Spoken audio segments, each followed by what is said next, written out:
السياحة ومنظمة أبناء المجاهدين ومنظمة أبناء الشهداء في إطار تثمين المسارات السياحية التاريخية التي تسهر بها هذه الولاية العزيزة.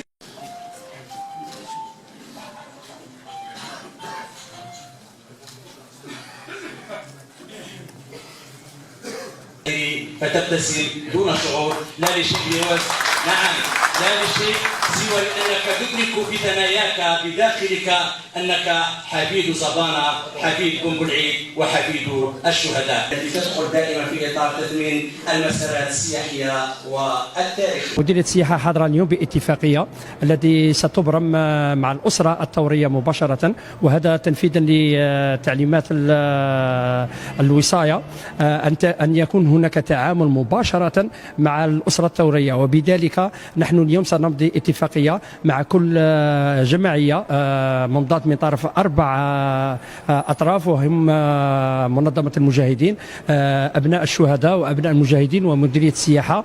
والهدف تاعها وهو الترقية والعمل على تطوير المسارات السياحية التاريخية. وبالتالي ما يخفيكمش باللي ولاية شلف نوجدوا فيها 42 مسار سياحي رسمي، من بين هذو 42 مسار سياحي رسمي الذي تعد الأولى وطنيا في عدد المسارات السياحية، نصفها أي 16 مسار هو مسار سياحي تاريخي يمثل أهم المعارك التي دارت على مستوى الولاية، إضافة إلى المحارق، إضافة إلى عدة مناطق تاريخية. اتفاقية هذه بتعليم من سيد وزير السياحة وبعد مناقشتها مع السيد مدير السياحة تم الاتفاق أننا نعمل سويا في جميع المناطق السياحية التاريخية السياحة التاريخية والسياحة السياحية، من أجل إيجاد المآثر والأماكن